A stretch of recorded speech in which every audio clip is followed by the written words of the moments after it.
Todos sabem que Houdini foi o maior mágico de todos os tempos. E muitos de vocês também sabem que ele dedicou boa parte da sua carreira, da sua vida, a desmascarar falsos médiuns. Aliás, ele viveu bem no começo do movimento espiritualista. E nessa época, até os cientistas eram enganados pelos truques desses falsos paranormais. Mas sabe quem não era enganado? Os mágicos. Acertou, exato. Os mágicos não eram enganados e sempre que possível eles desmascaravam essas fraudes mediúnicas. É importante lembrar que Houdini não era contra a religião, aliás, nem contra o espiritismo em si. Ele era contra pessoas que abusavam da fé alheia através de truques e fraudes. Eu já fiz um vídeo que focava mais na vida artística do Houdini, na história dele como ilusionista, como escapista. Nesse vídeo eu vou focar na vida do Houdini enquanto desmascarador de charlatões. Depois da vinheta.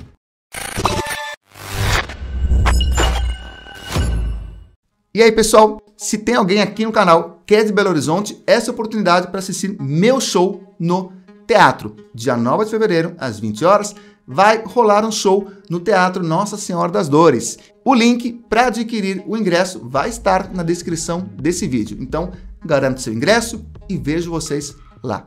Fala pessoal, meu nome é Nicolas, eu sou um neuromágico. Se é a sua primeira vez aqui no canal, seja muito bem-vindo. As fontes principais desse vídeo vão ser o excelente blog Água e Azeite e o livro Um Mágico Entre os Espíritos, que você pode comprar em um link que eu vou deixar aqui na descrição do vídeo.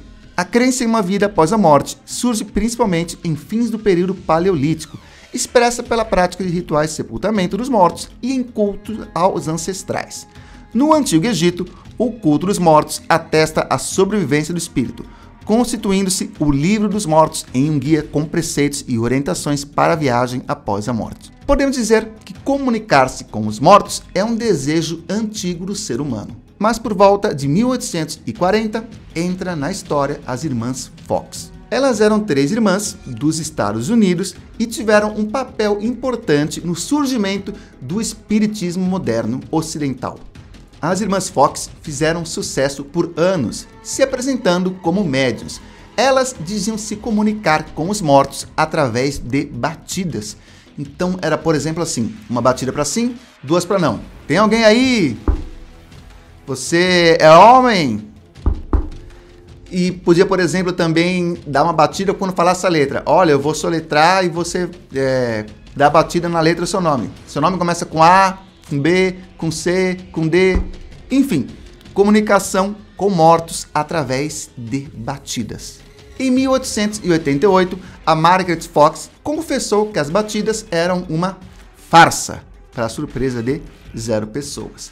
Inclusive, demonstrou publicamente o truque que elas usavam para produzir as batidas. No ano seguinte, ela tentou se retratar dizendo que não era uma farsa. Mas aí a imagem das irmãs já havia sido destruída. Seja como for, a comunicação com os mortos já havia virado uma febre. Em tudo quanto era canto, havia uma sessão mediúnica que você podia frequentar.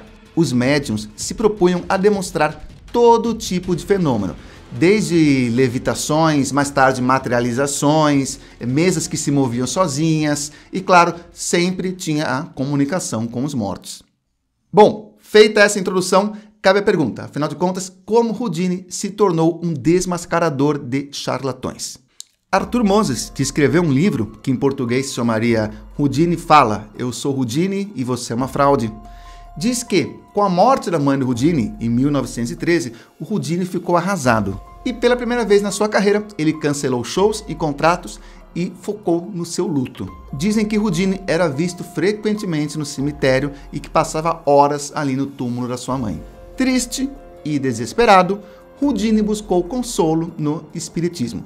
Ele passou a frequentar sessões mediúnicas na esperança que a sua mãe se comunicasse com ele. Ele mantinha a mente aberta, mas continuava sendo cético. A mudança em Houdini se deu quando seu amigo Sir Arthur Conan Doyle, que é o criador do Sherlock Holmes e um ferrenho defensor do espiritualismo, veio aos Estados Unidos em 1922 para uma série de palestras e demonstrações sobre o espiritismo.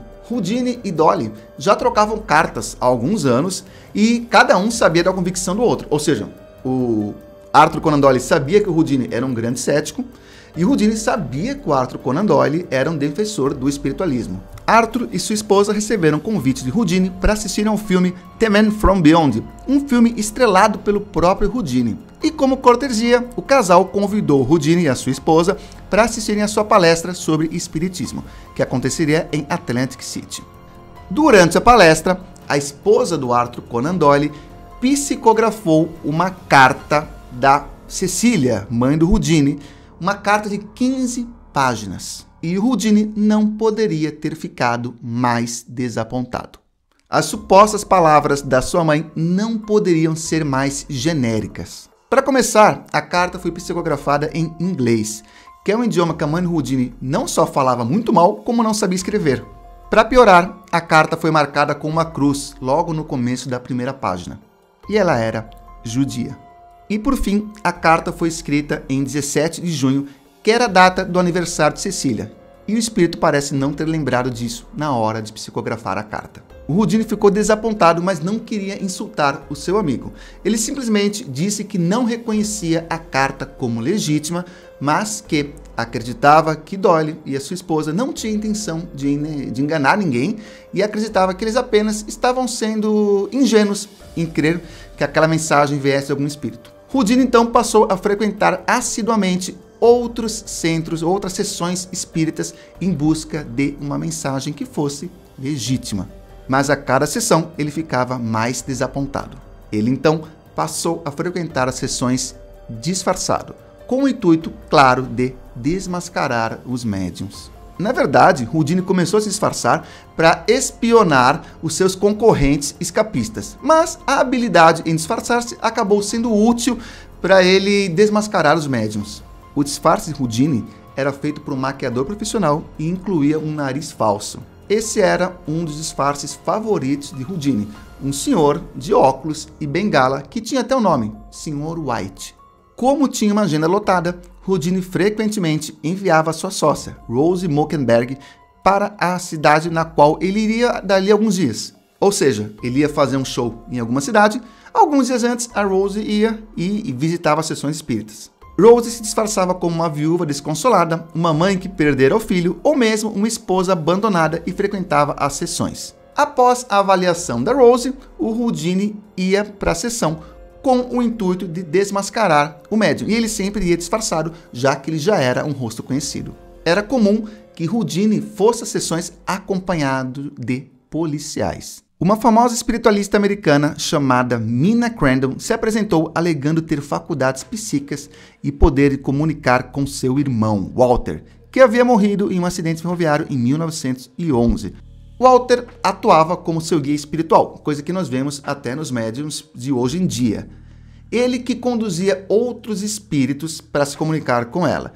E essa médium começou a chamar a atenção e fazer muito sucesso. Diferente de outras médiums, como a Eusébia Palladino, Mina era uma mulher jovem e atraente, com uma postura impecável que não raramente cativava as pessoas ao seu redor antes mesmo de iniciar a sessão. Nada como o carisma do paranormal para quebrar o ceticismo. Temos aí como exemplo o próprio Uri Geller, que era extremamente carismático e que convencia muitas pessoas céticas. O próprio Houdini, inclusive, reconhecia que ela era muito desenvolta e conduzia com muita classe a sessão.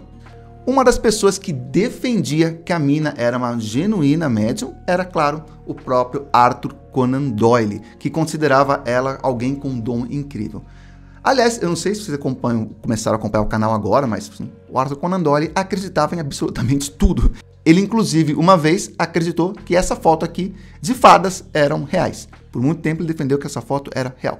Então, Arthur Conan Doyle acreditava em tudo. Ele é tipo uma Oprah da época. E claro, como ela era apresentada como uma das médiuns mais proeminentes da época, o Houdini ficou ansioso para conhecê-la e viajou até Boston para testemunhar uma sessão da Mina. E aí, da Mina não é genericamente da Mina, ela chama Mina mesmo. E o Houdini foi sem disfarce, sem nada, e ela corajosamente conduziu uma sessão na presença de Houdini. O Houdini acompanhou toda a sessão. Durante a sessão aconteceram alguns fenômenos. Um sino tocou sozinho, uma voz masculina misteriosa ecoou pela sala e um vaso voou até quebrar na parede, até se espatifar na parede. O Houdini acompanhou tudo, agradeceu, não falou nenhuma palavra e saiu da sessão. No dia seguinte, convocou uma entrevista. A manchete: uma fraude total. Houdini reconheceu que os truques foram bem executados, mas que ainda assim eram truques que qualquer mágico de quinta categoria conseguiria executar, principalmente se fosse em um ambiente controlado pelo médium. Vale lembrar que a sessão havia acontecido na casa da própria médium.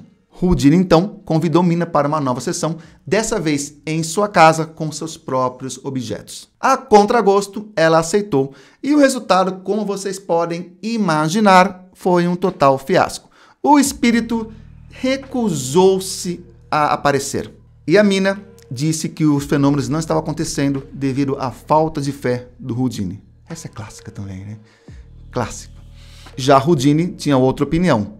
O bloqueio é pura e simplesmente o fato da senhora não estar no seu ambiente onde tudo foi devidamente preparado. A médium sai do debate dizendo para os jornais, para a imprensa, que ela foi vitoriosa e que o Walter, o espírito guia dela, havia alertado que a descrença do Houdini poderia causar sérias consequências no futuro. Aí adivinha o que aconteceu, Vanessa? 3 anos depois, o Houdini morreu e ela falou o quê? Não disse? Foi isso mesmo? Sério? Para provar que tinha mente aberta, o Houdini deixou um código, uma palavra secreta com a sua esposa, porque ele disse que quando ele morresse, ele tentaria se comunicar por qualquer canal possível, e que se alguém revelasse esse código é porque a comunicação seria genuína. Houdini faleceu em 1926, vítima de complicações decorrentes da apêndice aguda e dos golpes na região abdominal desferidos por um fã. Nós já falamos sobre isso num vídeo que conta a trajetória dele enquanto mágico. Assim que ele morreu, começaram as sessões espíritas para tentar se comunicar com o Houdini. Aliás, elas continuam até hoje. A esposa dele aceitou receber vários espiritualistas para tentar um contato. Quase toda semana, um médium aparecia afirmando que tinha recebido uma mensagem de Houdini, mas nenhum deles oferecia uma prova contundente. Até 1928. Em 1928, o famoso Arthur Ford anunciou que tinha uma mensagem para Bess. Ford dizia que a mensagem era da mãe de Houdini e consistia em uma única palavra: perdão. Bess, a esposa de Houdini, anunciou que a mensagem passada por Ford era a primeira que aparentava alguma veracidade.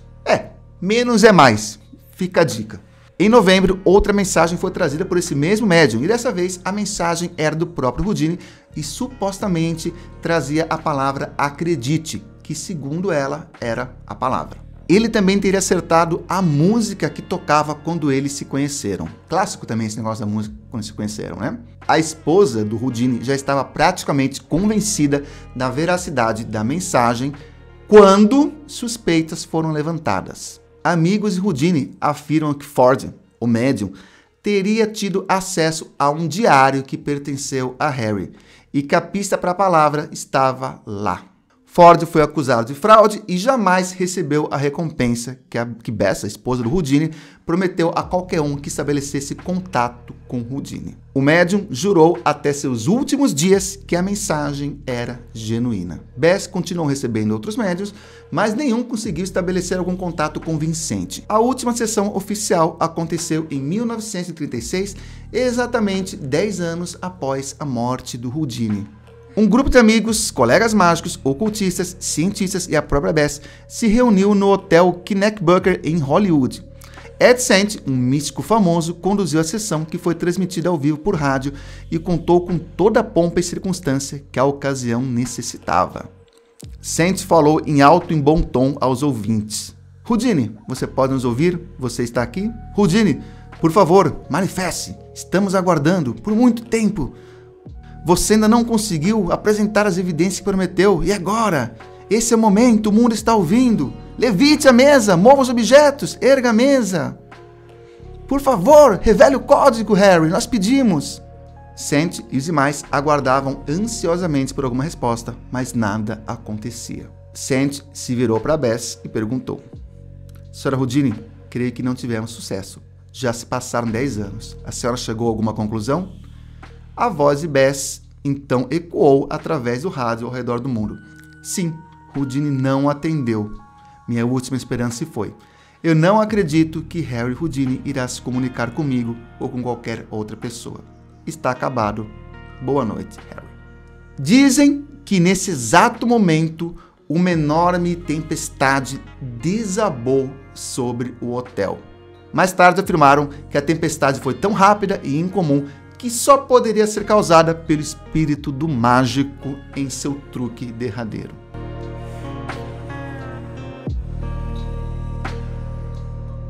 Então é isso, pessoal. Espero que vocês tenham gostado. Estão aparecendo aqui para vocês 2 outros vídeos para vocês continuarem no canal. E no mais, continue seguindo o conselho daquele que foi para o céu e nunca mais se comunicou com nós também, que é o ET Bilu. E sigam a última mensagem dele, que é: busquem conhecimento.